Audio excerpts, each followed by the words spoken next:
Mi alma tiene sed de Dios.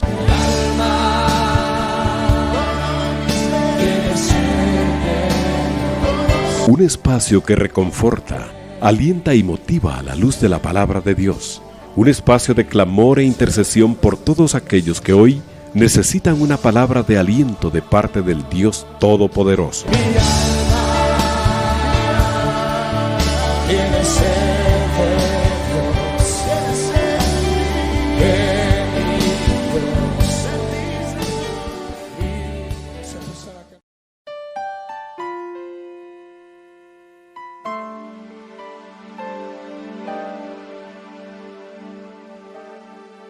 Amados hermanos, que Dios les bendiga. Muy buenas noches. Qué gusto poder saludarles y darles la bienvenida a este espacio en esta jornada ya de la noche, donde juntos elevamos nuestra voz a Dios, nuestros pensamientos, agradeciéndole por haber terminado ya una jornada más, o algunos que están iniciando sus jornadas porque trabajan de noche, pero que juntos podamos darle gracias a Dios por sus bondades y sus misericordias. Es un enorme privilegio, amados hermanos, y también agradeciéndoles el favor de su sintonía a lo largo de este día. Sabemos que usted amablemente ha abierto las puertas de su hogar, las puertas de su lugar de trabajo, de su vehículo, de su medio de transporte, del lugar donde usted desempeña sus actividades. Nos ha permitido poderle acompañar a lo largo de este día con la programación diseñada con un único propósito de exaltar el nombre de nuestro Señor Jesucristo. Así que muchas gracias, amados hermanos, por esa bendición que nos permiten compartir, ser para ustedes, y también poder llevarla a otros lugares donde el Señor, a través de la señal de internet, nos permite llegar a lugares como Argentina, como Venezuela, como el sur de América, a otros países del centro de América, en el norte de América, nuestra hermana Milgia Anteo, que a veces nos sintoniza allá en los Estados Unidos y que nos envía o nos reporta muchas veces su sintonía. Hermanos en Europa, en Asia, en África, en Oceanía, le agradecemos al Señor por esa bendición tan enorme que nos da. Y a usted que fielmente nos sintoniza a través de su radio receptor en la frecuencia 760 AM, muchísimas gracias. Y esta noche, amados hermanos, vamos a estudiar en la palabra del Señor, vamos a meditar en la palabra del Señor, vamos a reflexionar en la palabra de nuestro Señor. Y quisiera empezar esta noche con el Evangelio de Juan, capítulo 14. En lo que usted localiza el capítulo número 14 del Evangelio de Juan, quiero comentarle, amados hermanos, que nosotros como cristianos, como hijos de Dios, no podemos perder nuestros fundamentos, nuestros cimientos, nuestra visión, ¿verdad? El Señor, Dios Todopoderoso, no nos mandó a esta tierra para pasar el rato, hermano, perdónense, una expresión tan corriente, si usted quiere, pero en efecto el Señor no nos mandó aquí a perder el tiempo, a pasar un momento. Nosotros fuimos dejados en esta tierra con un propósito. Nosotros no hemos venido a pasar la lluvia o a estar de entretención o ser entretenidos. No, ninguno de esos aspectos. El Señor nos mandó a esta tierra con un plan y con un propósito. Nosotros tenemos esa oportunidad, esa dicha, esa bendición de parte de Dios de venir a este mundo y poder experimentar de su amor, de su gracia, de su perdón, de su misericordia. Y obviamente, amado hermano, nuestro Dios tiene un plan diseñado. un plan de bien y no de mal, como dice el capítulo 29 y verso 11 del libro de Jeremías, planes de bien y no de mal para darnos un futuro y una esperanza. Sin embargo, nosotros tenemos una perspectiva terrenal, temporal, y muchas veces influenciada del pensamiento humano, o sea, del pensamiento que predomina en este sistema, que muchas veces es fatalista, El sistema, el pensamiento aquí en el mundo es fatalista, es de hacer el mal, es de desesperanza, de tristeza, de angustia. Nosotros estamos en medio de un mundo que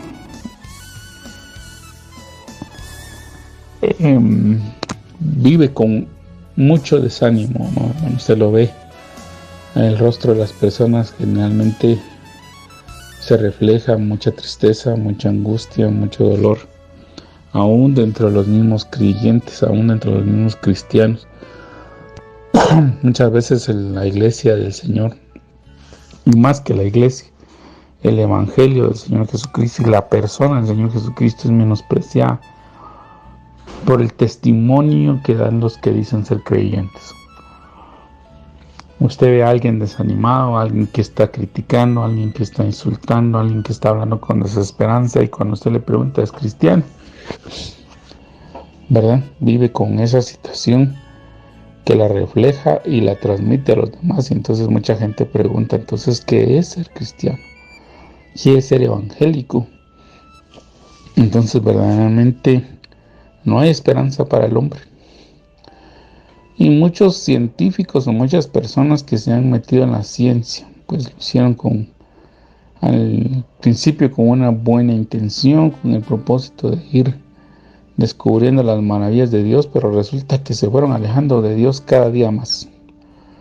Bueno, permitieron que ese pensamiento de esperanza, de tristeza, de desolación, llenara la mente del corazón de las personas. Pues ahí, amado hermano, se fueron perdiendo. Cuando el pensamiento aparentemente científico y ordenado fue tomando control de sus vidas, se fueron olvidando que el Dios Todopoderoso, que nos ha dado la vida, que nos ha mostrado su amor, que nos ha dado de su gracia, de su perdón. Y le menciono todo esto, amado hermano, porque como cristianos nosotros tenemos 4 creencias fundamentales. Bueno, para mí, pues, desde mi punto de vista, considero que tenemos 4 creencias fundamentales. La primera es que Dios nos ha creado. Segundo, que Él envió a su Hijo unigénito a nacer a este mundo para que por medio de Él fuéramos salvos. Tercero, que nuestro Señor Jesús murió asumiendo o llevando sobre sí la culpa de cada uno de nosotros para que obtener el perdón de nuestros pecados, y resucitó. Nuestro Señor Jesús no se quedó en una tumba, no está muerto. Él no espera que nosotros cada Semana Santa conmemoremos nada más su muerte y nos quedemos en esa faceta, sino que sepamos que Él está vivo, que Él venció la muerte, y en la cuarta es que Él va a venir por nosotros. Entre la primera y la segunda, pues obviamente cuando Dios nos creó y la humanidad pecó, Él dio una promesa de que iba a enviar a su Hijo unigénito. Desde ahí estaba la promesa de la primera venida, en la cual a su tiempo, como es el libro de Gálatas, se cumplió, y el Señor Jesús nació en este mundo, creció, se desarrolló, y llegado el tiempo murió por usted y por mí. Pero como vuelvo a repetirle, resucitó. Él no está en una tumba. Y aunque muchos han tratado de desacreditar la resurrección del Señor Jesucristo, es un hecho innegable. Cuando usted, amado hermano, profundiza un poco más y a raíz de los constantes cuestionamientos que muchas personas le hacen a uno con el paso de los años, pues uno debería motivarse a investigar más y a profundizar más. Pero uno no lo hace, ¿verdad? Uno muchas veces se queda muy por encimita, por mucho, se deja guiar por muchos dichos de lo que dice fulano, lo que dice mengano, pero la verdad es que también uno tiene que investigar y uno tiene que cimentar su fe. Y me he dado cuenta conforme el paso de los años, conforme las investigaciones, conforme nueva computación, que uno de los hechos que más se documentó en el primer siglo, antes de que se cumpliera el primer siglo, fue la resurrección del Señor Jesús. Ha sido un hecho que han querido ocultar, un hecho que han querido negar, pero que sí hay evidencia que nos permite ver que ese evento ocurrió y que verdaderamente conmocionó a muchas sociedades, no solo la de Jerusalén, la de Israel, sino también la romana, por el hecho de que aconteció un evento que marcó la historia. Y es por ello, amado hermano, que entre otras razones surgió la persecución al cristianismo, porque el cristianismo estaba dando fe de ese evento, de un evento que no se había dado nunca, del cual no había registro, y un evento que estaba causando, como le digo, una conmoción en ese momento, porque estaba destrozando muchas religiones, y la única manera de acallarlo era persiguiendo a los cristianos. Por eso le digo, entre muchas otras cosas, también se les atribuyó, se les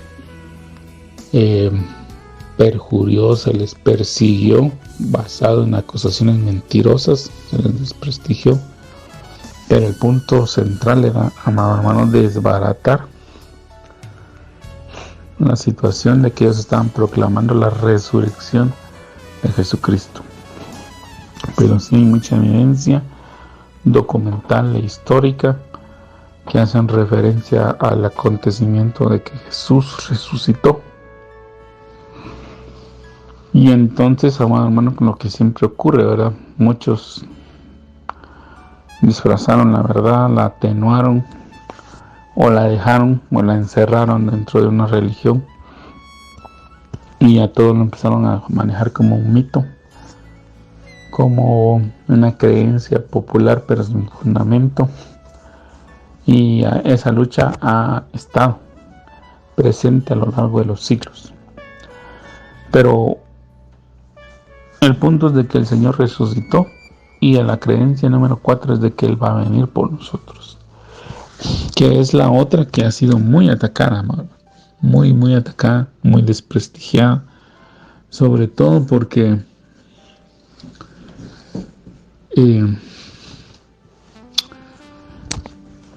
muchos creen que la venida del Señor Jesucristo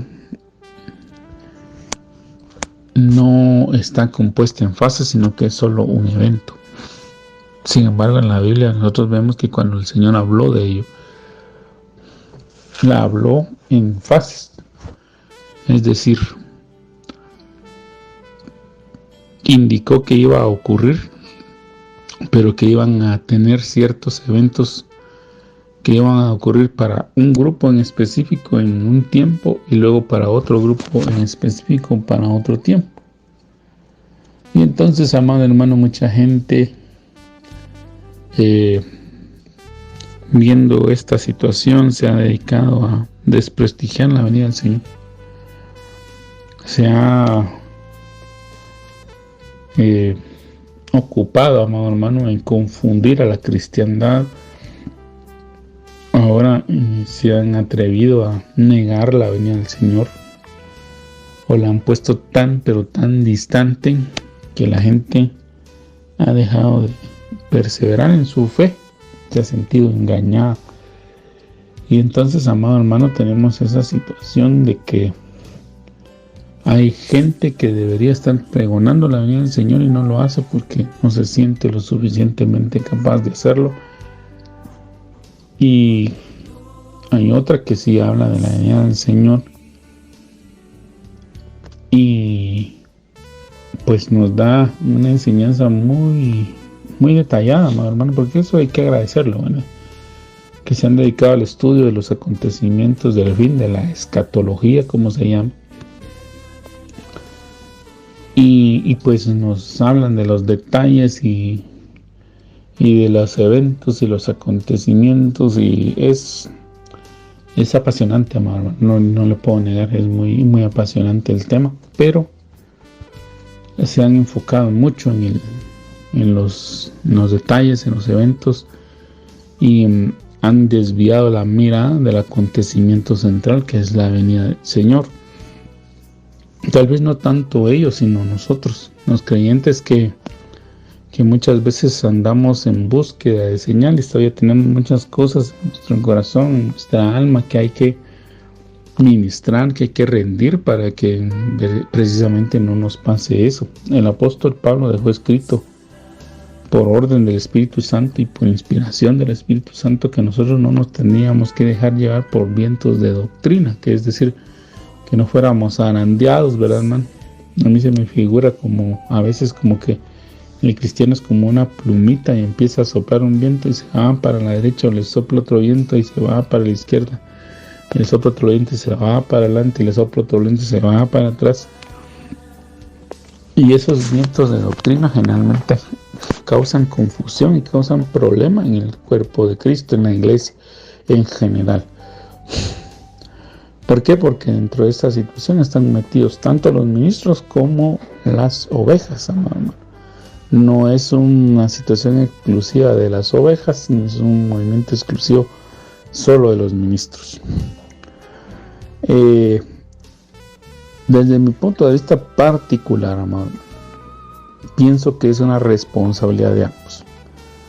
El ministro obviamente tiene que leer mucho, tiene que estudiar, tiene que profundizar y tiene que prepararse, porque es el que ha sido encargado o delegado de parte del Señor para guiar a la iglesia, y es un tema que debe de abordar. No puede hacerse los quites, en el sentido, mejor yo no voy a hablar de escatología ni de la venida del Señor porque ese no es mi fuerte, o porque no quiero, o porque no entiendo. Simple y sencillamente el ministro debe de pedirle al Señor la ayuda. De eso tenemos al Espíritu Santo. Obviamente ninguno va a ser capaz, amado, ninguno. Por muy intelectual que seamos, vamos a poder entender bien los acontecimientos de la venida del Señor si no estamos en una comunión constante con el Espíritu Santo. Entonces el ministro se debe excusar, pero tampoco las ovejas deben de esquivar la responsabilidad. Es una responsabilidad compartida. Las ovejas también tenemos la obligación, la responsabilidad de tomar la Biblia, porque ahora todos tenemos acceso a la Biblia, amados hermanos. Ya no es solo para cierto grupo, para cierta élite, como se manejó por muchos siglos, hermano, donde inclusive Martín Lutero, en alguna de sus las biografías que hay, se narra de que él iba al monasterio, porque nosotros no podemos negar que Martín Lutero fue monje, hermano, y no lo vamos a poder ocultar nunca. Es un hecho indudable de que él se hizo monje con el propósito de buscar del Señor. A raíz de una experiencia que él vivió, fue a buscar del Señor. El Señor lo empezó a inquietar, el Señor lo empezó a ministrar, lo empezó a enseñar, lo empezó a guiar. Y él cuenta que en ese monasterio donde él se educó, por llamarlo de esa manera, porque sí tienen una formación, hermano, no podemos negar. En el monasterio le dan una formación teológica fuerte a los que entran a estudiar. Y él estudiaba y leía la Biblia en latín. Pero él comenta que la Biblia dice que estaba en un lugar dentro del convento, en un atril o en un lugar reclinatorio, un lugar donde estaba reposada la Biblia abierta, pero estaba encadenada para que nadie se la llevara, sino que ahí estuviera. El que quería irla a leer tenía que ir ahí, tenía que hacer su turno, hermanos, tener el tiempo Es decir, si él iba a leer 1 hora, pues 1 hora le iban a dar y leerla. Así era como se manejaba antes. Durante mucho tiempo fue solo de acceso para los monjes o para los sacerdotes, para los obispos, pero nunca tuvo la llegada al pueblo. Y Martín Lutero, cuando el Señor lo empezó a ministrar, llegó el momento de decir: la palabra de Dios nunca va a estar encadenada. Y por eso uno de los propósitos, una de las misiones que Dios le encomendó fue llevar la palabra del Señor a que llegara a la gente. Por eso es que él se esforzó mucho en que hubieran traducciones de la Biblia, que la Biblia estuviera disponible para todo ser humano, para toda criatura de Dios, que cada persona tiene una relación con Dios. Y por eso también fue perseguido. Cuando él ya empezó a sublevarse, empezó a ver que todas estas situaciones que ocurrían dentro de la iglesia no eran buenas, él llevó el evangelio a cada persona y él pagó, siempre buscó la forma de poder hacer traducciones de la Biblia que llegaran a las personas, que llegaran a los individuos, para que los individuos se dieran cuenta de que Dios quiere hablar y tener una relación con cada uno de nosotros. Y entonces, amado hermano, nosotros tenemos esa responsabilidad hoy, porque nosotros tenemos nuestro acceso hoy, a nuestro alcance, a la Biblia, la palabra del Señor. Yo le invito a que cuando usted tenga tiempo estudie, investigue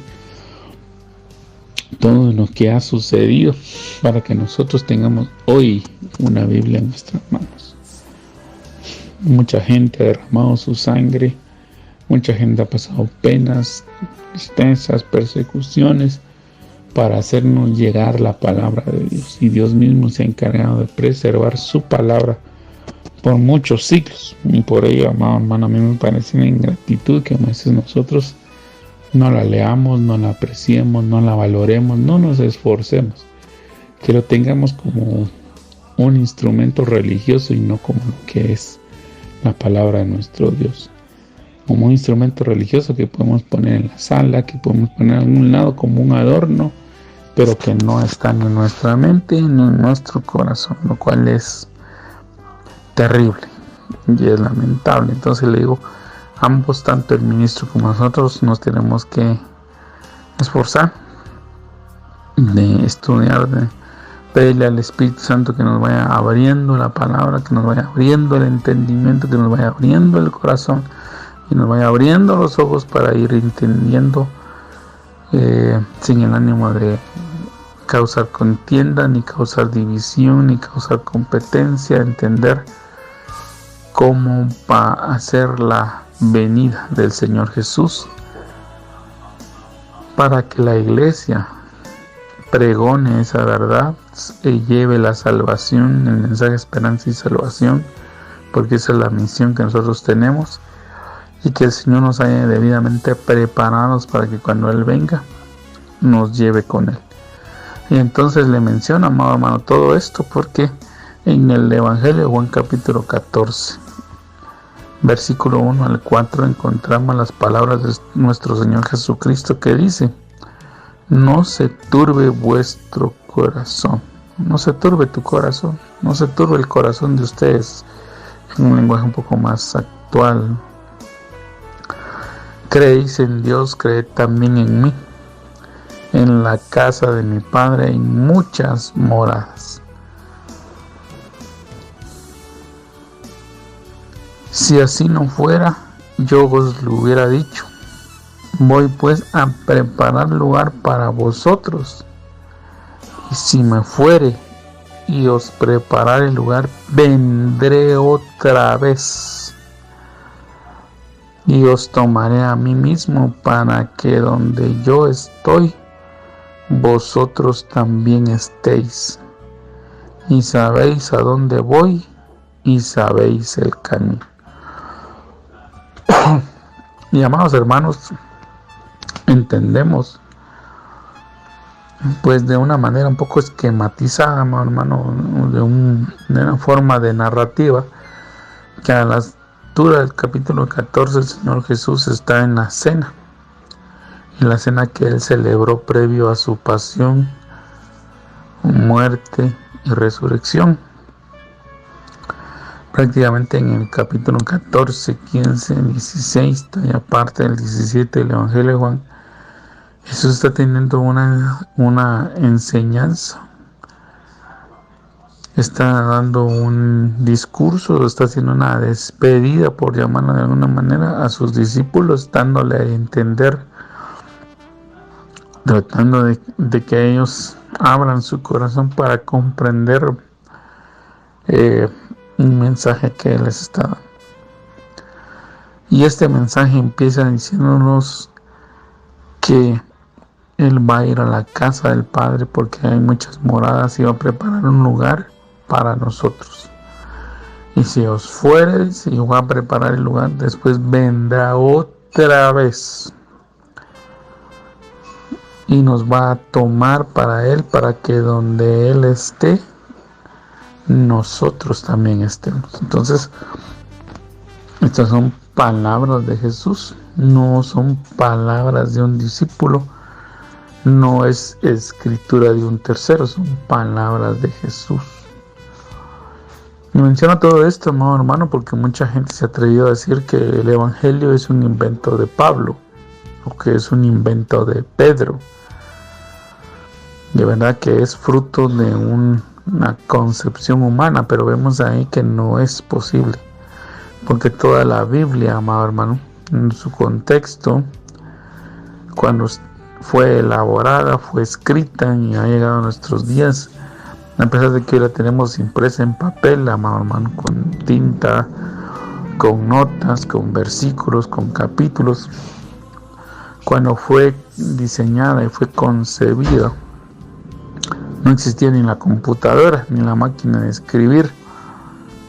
Lo que habían eran pergaminos o algunas tablillas o algunos elementos que permitían realizar la escritura. Y no había forma de poder interrelacionar los escritos como ahora lo hacemos. Ahora con las diversas aplicaciones y programas para el estudio de la Biblia que hay, usted puede buscar y darse cuenta que la Biblia tiene una sola narrativa, un solo conducto, un solo camino, que tiene muchas aplicaciones, por supuesto, pero que a pesar de que fue escrita por diferentes hombres en diferentes épocas, en diferentes contextos, tiene la misma línea.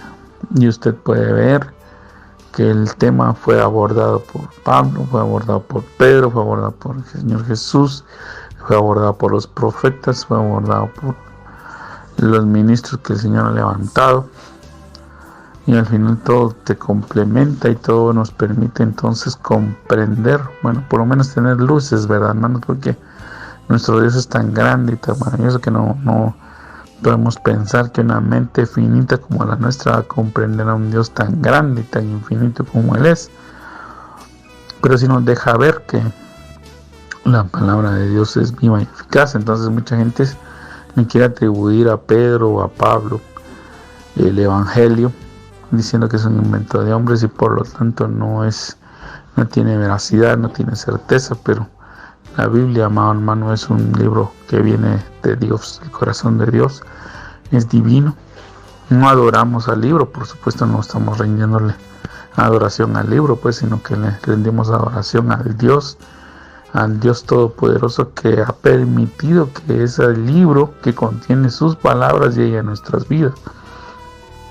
Nosotros elevamos nuestras actitudes a Dios que lo hacemos. Entonces, amado hermano, entendemos pues que ahora aquí está hablando el Señor Jesucristo y que da unas palabras, una promesa que nos debe de fortalecer a nosotros los discípulos, ¿verdad? Porque el Señor lo que busca es gente que esté comprometida con Él, y eso es un discípulo, alguien que se compromete con. El discípulo no es un fanático, Amados hermanos, no podemos pensar que todos los que van a la iglesia van a ser discípulos. Lamentablemente en las iglesias siempre vamos a encontrar oyentes, simpatizantes, y algunos van a ser fanáticos, más no discípulos. Y eso lo vemos en el conglomerado de personas que rodearon al Señor Jesús. Él tenía 12 discípulos que estaban con él constantemente. Ese grupo a veces crecía a 70, a 120, a 500, a veces eran multitudes las que estaban, pero en determinados momentos solo habían con él 3. En momentos íntimos, en momentos de llegada solo habían 3. Y ya en el momento de la verdad, amado hermano, solo 1. El Señor cuando inició el ministerio llamó a 12. Cuando tenía ciertos momentos especiales tenía 3. Pedro, Jacobo y Juan. O al que llamaban Santiago, porque Jacobo ahora se traduce como Santiago. Pero cuando Jesús estaba en la cruz, entregando su vida por usted y por mí, solo estaba Juan. 1 de 12. 1 de 70, 1 de 120, 1 de 500, 1.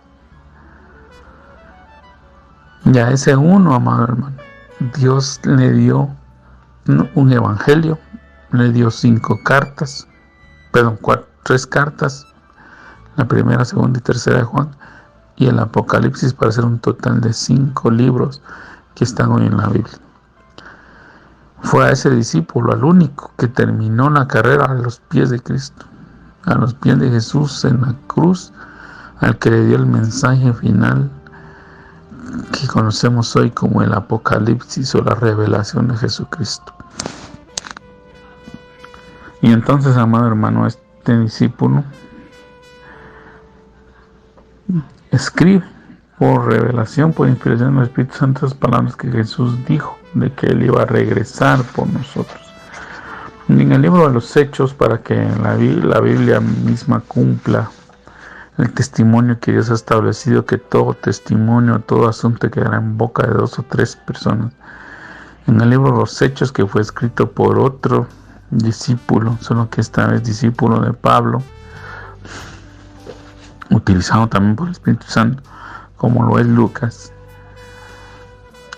Lucas escribe en el libro de los Hechos capítulo 1, versículos 6 al 11, escribió lo que nosotros llamamos la ascensión del Señor Jesucristo.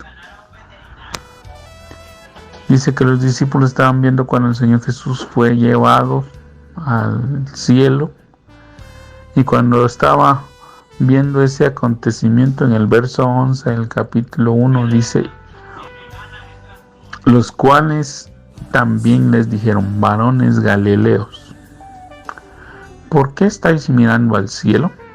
Este mismo Jesús ya ha sido tomado de vosotros al cielo, así vendrá como lo habéis visto ir al cielo. Entonces, amado hermano, nuestro Señor Jesús ha dejado testimonio de su regreso, y en la Biblia hay muchas figuras de ello. Hay enseñanzas que el Señor dio acerca de su venida, principalmente muchas relacionadas con el reino, como lo hemos comentado, amado hermano, y no vamos a parar de hacerlo.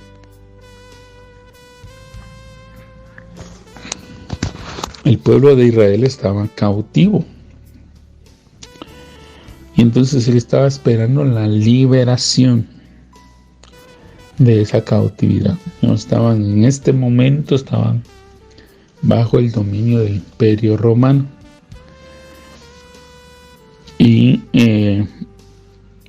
estaba Tiberio César, estaban gobernadores también de parte de Roma en varias áreas de Israel, pero específicamente en tiempos de Jesús, en el año en que Jesús fue crucificado,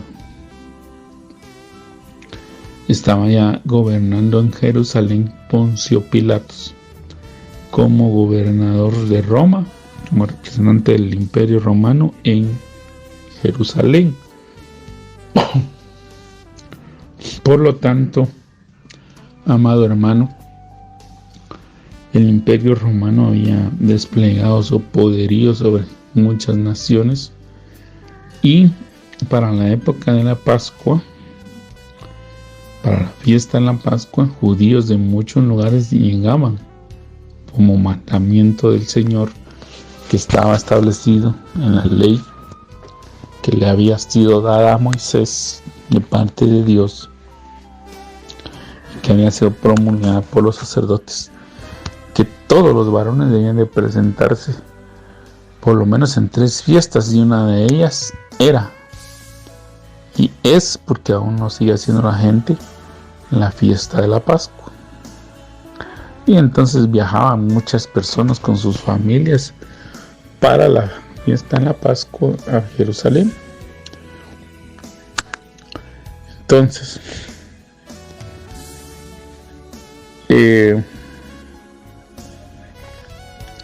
nuestro Señor Jesús fue muerto en esta situación del dominio. Estaban bajo el dominio, bajo el imperio de Roma, bajo el dominio del imperio romano, y ellos esperaban la liberación, y ellos esperaban un Mesías. Mesías quiere decir un ungido específicamente para salvarlos.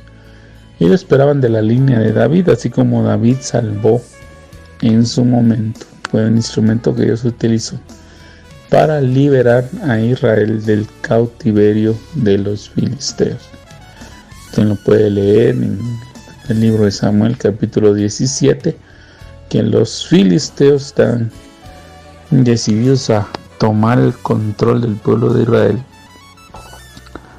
Inclusive Saúl, que era el rey que estaba en ese momento a cargo de Israel, no pudo hacerle frente al desafío que estaban pasando en ese momento, y David se levanta como un ungido de Dios, como el Salvador que Dios había preparado para ese momento, y él derrota a Goliat, y al derrotar a Goliat se convirtió en el ungido, en el Salvador. Y es precisamente a la línea de David en la que Dios ya proféticamente años después había establecido que iba a venir un libertador, un salvador, un ungido. Y entonces, amado hermano, toda la población esperaba a ese salvador, a ese ungido, pero hubo personas que se autoproclamaron Mesías y armaban revueltas, armaban grupos de gente que se rebelaban contra el Imperio Romano y causaban revueltas o causaban problemas, amotinamientos, y eran aplastados por todo el Imperio Romano, apagando así el sueño, causando desesperanza en el pueblo de Israel, porque ellos esperaban el levantamiento de alguien así que los salvara, pero no entendieron, hermano, que nuestro Dios había establecido que ese Salvador iba a venir, pero en 2 facetas. Por eso le repito, los planes de Dios a veces nosotros no los comprendemos porque metemos mucho humanismo a los mismos planes de Dios, y queremos entenderlos de una manera natural, y nuestro Dios los está dando de una manera los está dando de una manera claramente espiritual. Perdón, esa es la palabra que quería decirles. Entonces el Señor efectivamente vino a salvar, pero primero vino a salvar el alma, a las personas del pecado, y después el Señor va a venir a salvarnos ya físicamente del sistema que está causando corrupción en el mundo. Eso está en Isaías, amado hermano, usted puede verlo en Isaías, en muchos de los libros proféticos, pero específicamente en Isaías 61, usted va a darse cuenta que hay una parte que se refiere a la primera venida del Señor, y luego hay otra parte que ya habla de la segunda venida del Señor Jesús, pero aún la segunda venida está en fases. Y aquí el Señor Jesús nos lo está dejando bien claro, porque nos está diciendo que Él va a venir por los discípulos primeramente. Va a venir por aquellos que están comprometidos, por aquellos que han sido destinados, amado hermano,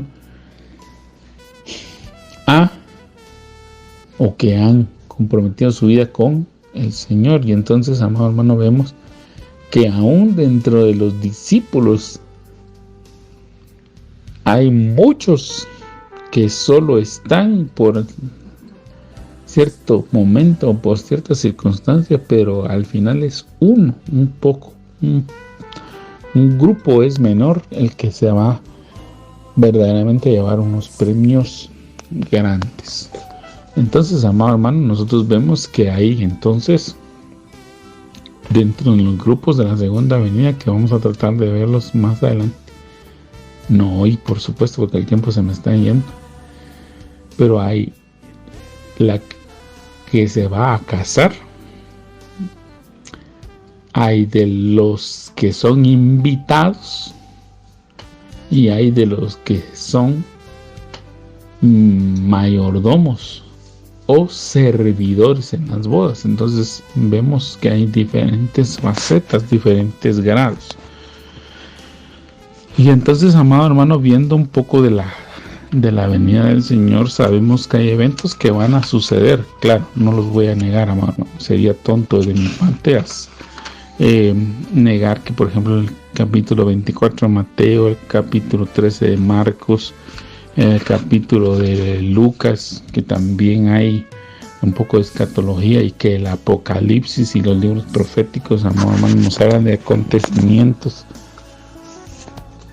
que se van a dar alrededor, o como un preludio, como una trompeta que está manifestando la venida o el acercamiento de Jesús a la tierra. Amado hermano, ocurren, claro que ocurren. Constantemente los estamos viendo, y eso nos tienen que estar marcando a nosotros, o despertando, amado hermano, el letargo, y abriéndonos los ojos para que sepamos que nuestro Señor, nuestro Redentor, está cerca. Pero una de las parábolas que también Jesús mismo habló, hermano, porque muchos dicen que es que el Señor Jesús no habló de su venida. Claro que habló de su venida. Lo tenemos que buscar. El punto es que a veces nosotros no lo buscamos. A veces nosotros queremos que otro los busque, que otro lo haga, y no, nosotros tenemos que hacerlo nosotros. Si no lo hacemos nosotros, si no nos damos cuenta nosotros, amado hermano, nos pueden ocurrir varias cosas. La primera, que la persona que lo esté buscando no lo esté buscando con diligencia y no nos esté dando todo el cuadro completo. Segundo, que nos diga algunos detalles, no todos los detalles. Que no nos esté diciendo todo aquello que nosotros deberíamos de ponerle atención. Y tercero, pues que obviamente, y entre otros, mejor dicho, que nosotros mismos nos estemos perdiendo de la bendición que hay, de algunas cosas que nosotros debemos de poder corroborar con nuestros propios ojos. Entonces, a veces, amado hermano, pues tenemos que esforzarnos, sacrificarnos para que nosotros mismos nos percatemos de todas las bendiciones que hay de parte de Dios. No solo permitir que nos las cuenten, porque hay mensajeros fieles que dan todo el mensaje con integridad, pero también hay mensajeros que a veces, por circunstancias que pueden ocurrir, como el cansancio, como el enojo, como la prisa, a veces omiten detalles que son importantes saber. Entonces, en el Evangelio de Lucas capítulo 19, verso 11 en adelante, vamos a leer cómo Jesús mismo habló de su venida, cómo Él dio enseñanzas de su venida. Él habló de esa segunda manifestación que él va a tener. Y dice en el capítulo 19, verso 11 de Lucas: oyendo ellos estas cosas, prosiguió Jesús y dijo una parábola. Por cuanto estaba cerca de Jerusalén, ellos pensaban que el reino de Dios se manifestaría inmediatamente. Aquí, amado hermano, quiero comentar en este primer verso que hemos leído, que pues mucha gente empezó a darse cuenta de que indiscutiblemente Jesús estaba haciendo señales, prodigios y maravillas, y mucha gente se cuestionaba si él era el Mesías o no. Jesús no daba una respuesta. Para algunos no daba una respuesta clara, ¿verdad? Porque los sacerdotes y los religiosos de aquel tiempo le decían: ya dinos quién eres el Mesías o no eres. Y Jesús les decía: bueno, ustedes saben la ley, ustedes conocen lo que la palabra dice, todos los mandamientos dicen, y ustedes saben que la palabra da vida. Entonces lo que ustedes deben darse cuenta es si la palabra que ustedes están leyendo da testimonio de mí, entonces ahí tienen su respuesta. Entonces estaba obligando a que verdaderamente profundizaran en su relación con Dios, y si verdaderamente que hayan leído estaba haciendo rema en su corazón. Algunos otros sabían que él era el Mesías por las señales, porque estaba cumpliendo la palabra que estaba escrita, pero no se atrevían a reconocerlo como tal por miedo a que fueran, como le comento, aplastados por Roma.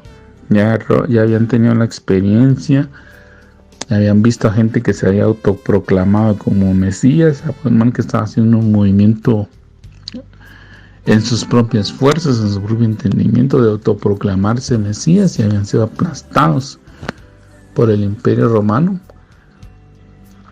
Entonces estaban esperando mejor a alguien que fuera respaldado por Dios para que precisamente no fuera a ocurrir lo que pasó con nosotros, que habían querido asumir el papel de Mesías, de salvadores.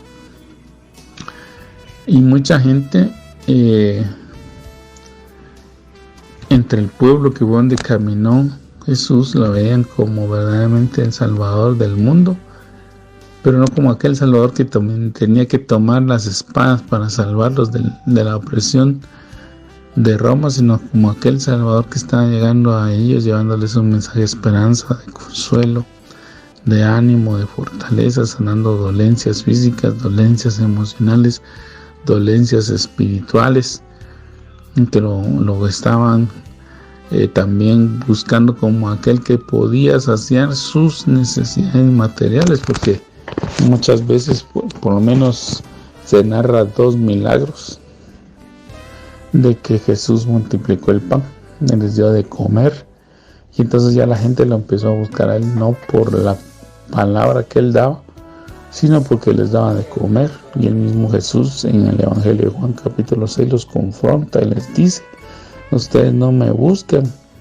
por lo que yo les estoy enseñando, sino que me están buscando porque les di de comer. Ustedes no busquen el alimento que perece, sino aquel que permanece para vida eterna. Entonces, amado hermano, mucha gente pensó que en esta Pascua, en este evento que estaba por suceder, en esta fiesta, Jesús iba a manifestar que él era el ungido de Dios para salvar al pueblo. Es decir, ellos estaban esperando que él se manifestara, pero como guerrero, como aquel que había levantado un ejército, que tenía un ejército preparado que tal vez la gente no conocía, y que en ese momento, aprovechando que había una aglomeración de gente de Israel que había llegado de todas partes del mundo a apoyar ese movimiento, y en esa revuelta pues destruyeran al ejército romano que estaba en Jerusalén y se levantaran en contra del imperio. Eso es lo que ellos estaban imaginando. Pero Jesús, viendo que eso estaba en la mente y en el corazón de las personas, pronuncia la siguiente parábola y dice: un hombre noble se fue a un país lejano para recibir un reino y volver. Entonces, amado hermano, les estaba explicando que ese hombre, que era él, tenía que pasar un proceso primero. Si bien es cierto, cuando él nació, amado hermano, vino un contingente de personas desde Babilonia, desde más allá del río, porque eran del legado de Daniel, porque Daniel estuvo en Babilonia y Daniel fue un hombre que recibió mucha revelación de parte de Dios, mucha guianza, estudiando la escritura y también recibiendo la visitación de seres angelicales que llegaban ahí, enviados por Dios. Él había formado una escuela de astrónomos, hermano, que vieron el cumplimiento de las enseñanzas que estaban en la Biblia, que en las cuales Daniel había recibido revelación y que se les había dicho que se iba a levantar una estrella, como ya estaba en el libro de Números y en el libro de Génesis, que se iba a levantar una estrella que anunciaba el nacimiento de un rey, pero no ni un rey cualquiera, sino que un rey que iba a hacer una diferencia muy grande en el mundo. Ese rey es el Mesías, es nuestro Salvador, es nuestro Señor Jesús. Y entonces estas personas estuvieron por siglos haciendo las observaciones, y cuando los eventos ocurrieron, supieron que el Salvador había nacido. Hicieron ese viaje desde Babilonia hacia Israel, y lo hicieron en un viaje que duró por lo menos 2 años, cerca de 2 años, casi 2 años. Y ellos, por eso, cuando llegaron en tiempo de Dios, dijeron: ¿dónde está el rey de los judíos que ha nacido? Ellos sabían que el fenómeno anunciaba el nacimiento de un rey especial, como le digo, porque marcaba las constelaciones el nacimiento de un rey. Y era la multitud, no eran 3. La tradición nos enseña que son 3. O una mala interpretación, una mala lectura de la Biblia, porque dice que dieron 3 regalos, pero no quiere decir que porque sean 3 regalos eran 3 reyes, eran 3 los que llegaban, sino que eran 3 presentes de cantidades enormes que tuvo que ser traída por una multitud de gentes. Eso ya estaba profetizado en Isaías, que una multitud de dromedarios iba a turbar. ¿Y por qué se iba a turbar Israel? Por 3 personas que llegaran. No, Israel se turbó y Jerusalén se turbó porque una caravana de una cantidad de personas llegó en búsqueda del rey que había nacido. Y Jesús había nacido rey, pero para poder recibir el reino tenía que pasar el proceso de morir por él. Eso es lo que nosotros a veces no entendemos. Y por eso él tenía que irse a recibir el reino y volver. Él fue a recibir el reino. De hecho, cuando Jesús se fue, por eso le dijo a sus discípulos: yo voy, yo les doy un reino a ustedes como ya el que recibe mi Padre, pero lo debo de ir a recibir. Y por eso fue.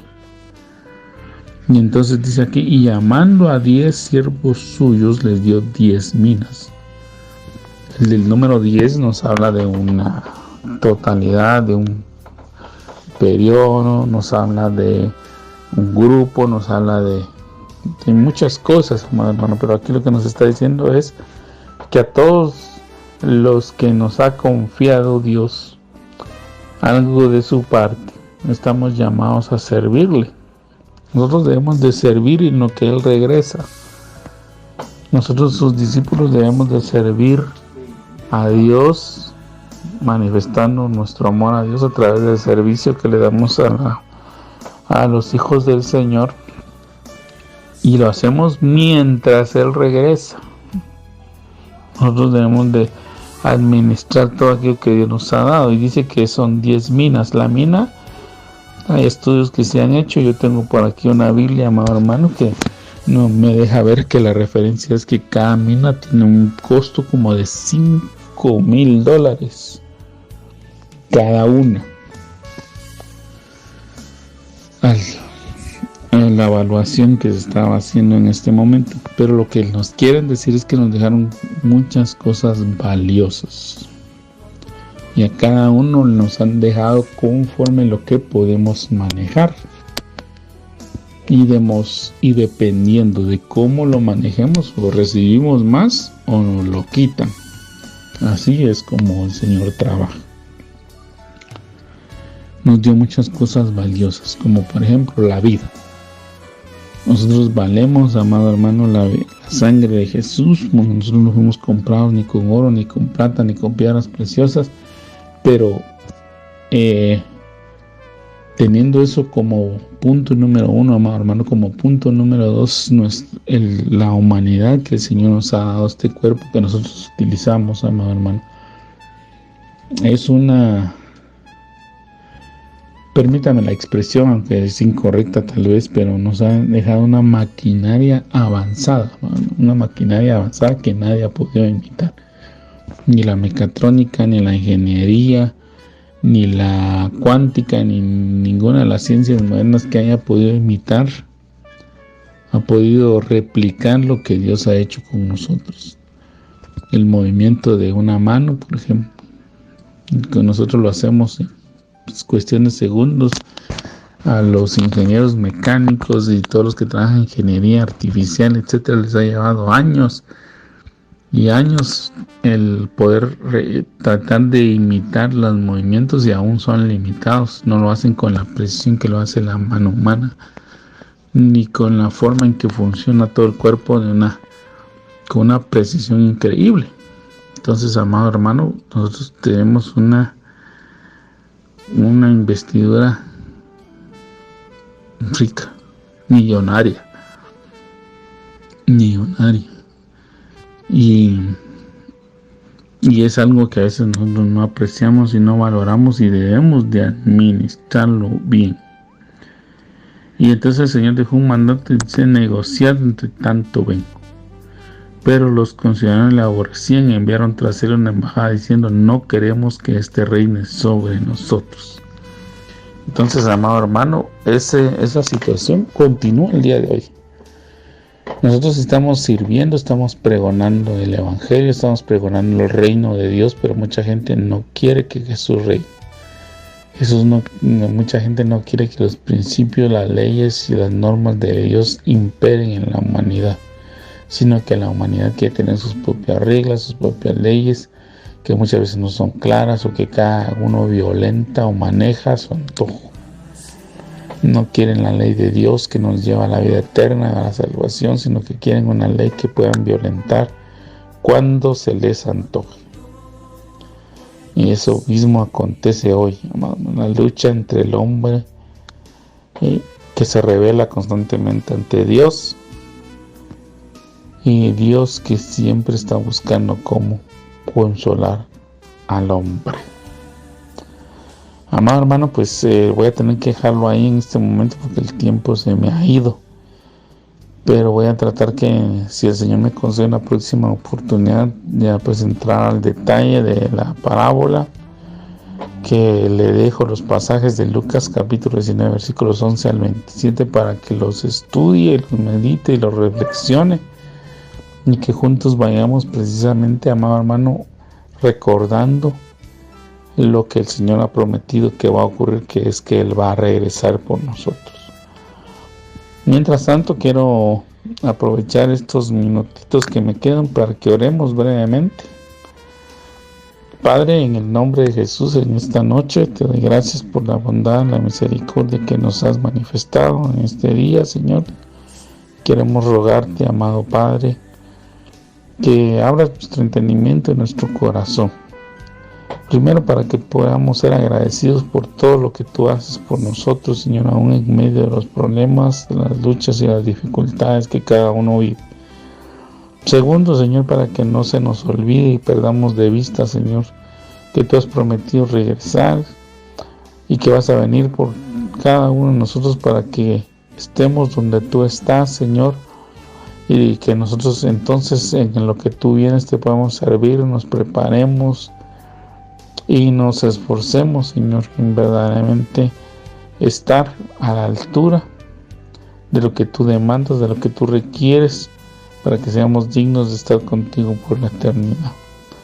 Te ruego, Señor, también por todas las necesidades que hay. Yo te pido, Señor, por todas esas situaciones legales que tu pueblo está viviendo, para que los puedan resolver, Señor. Pon tu mano. Interven tú, por favor. Nosotros no queremos poner nuestra confianza en ningún hombre, ni en ninguna persona, ni en ninguna institución, sino solamente en ti. Te suplicamos que seas tú el que nos ayude. Te rogamos por toda necesidad material, económica, de salud, Señor, de situación que tu pueblo necesita, para que tú lo auxilies, Padre. Por favor, envía esa provisión, esa ayuda que se necesita. Glorifica tu nombre en este tiempo, en el precioso nombre de Jesús. Amén y amén. Que pase una bendecida noche, amado hermano, y si el Señor lo permite, en otra oportunidad seguiremos compartiendo la palabra del Señor.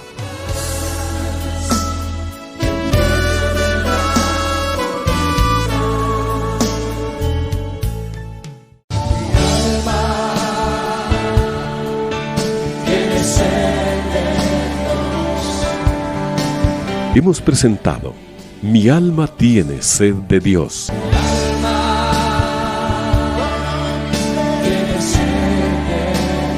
Te invitamos a escuchar nuestra próxima audición, cuando nuevamente estaremos delante del Señor exclamando: